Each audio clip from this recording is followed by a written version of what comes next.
सौम्या की हड्डियां जंगल में एक गड्ढे से बरामद हुईं। उसे गांव के मंदिर के बाहर सम्मान के साथ दफनाया गया। अभिषेक एक 27 साल का युवक था जो मुंबई में नौकरी करता था। एक रात जब वो ऑफिस से घर लौट रहा था, उसे एक अनजाना नंबर से कॉल आया। फोन उठाते ही आवाज आई, तुम्हें याद है 2004 का वो हादसा? अभिषेक का चेहरा पीला पड़ गया। वो आवाज उसे जानी पहचानी लगी, लेकिन नाम याद नहीं आया। तुम कौन हो? अभिषेक ने पूछा। मैं वही हूं जहां तुमने मुझे छोड़ा था, स्कूल के पीछे वाले जंगल में। फोन कट गया। रात भर अभिषेक को नींद नहीं आई। उसे 2004 का वो दिन याद आया जब वो 10वीं कक्षा में था। उसके साथ पढ़ने वाली एक लड़की थी, सौम्या। शांत, होशियार और थोड़ी अलग। वो दोनों अच्छे दोस्त थे, लेकिन एक दिन सौम्या स्कूल नहीं आई। अगले दिन उसके गुमशुदा होने की खबर फैल गई। पुलिस ने बहुत ढूंढा, पर वो नहीं मिली। एक अफवाह फैली थी कि किसी ने उसे स्कूल के पीछे के जंगल में देखा था। अभिषेक को आज तक एक बात चुभती थी, वो सौम्या के आखिरी दिन उसके साथ थी। वो कह रही थी, मुझे डर लगता है, कोई मुझे देख रहा है। लेकिन अभिषेक ने उसे हल्के में ले लिया। उस दिन के बाद सौम्या कभी नहीं दिखी।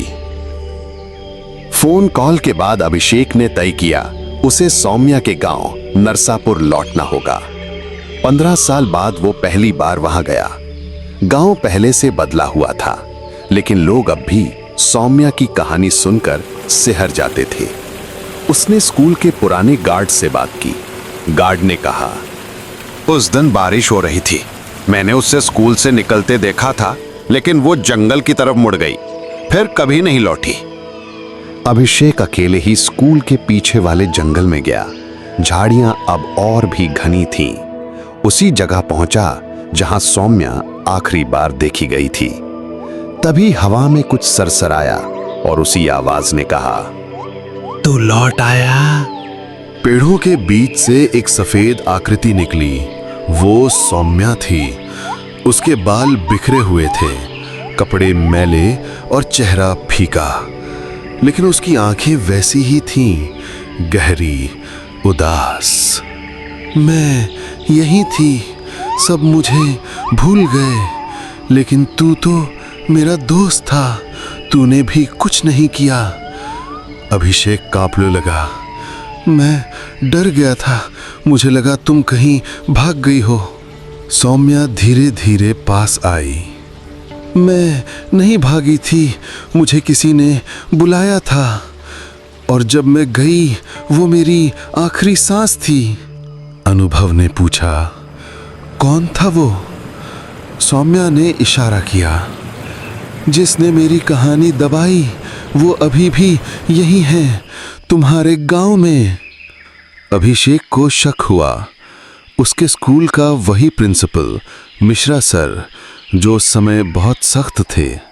गांव में उनके बारे में अब भी कोई ज्यादा बात नहीं करता था। रात को अभिषेक स्कूल की फाइलें देखने गया। पुराने रजिस्टर में सौम्या के आखिरी दिन का नाम कटा हुआ था। किसी ने जानबूझकर मिटाया था। अचानक पीछे से एक छाया आई। तुम यहां क्या कर रहे हो? ये वही थे, मिश्रा सर। अभिषेक ने सीधा सवाल पूछा। सौम्या कहाँ गई थी? आपको सब पता था, है ना? मिश्रा सर का चेहरा बदल गया। वो बोले, वो लड़की ज्यादा सवाल पूछती थी। एक दिन मैंने उसे डांटा, लेकिन वो मुझे धमकाने लगी कि मैं बच्चों को मारता हूं।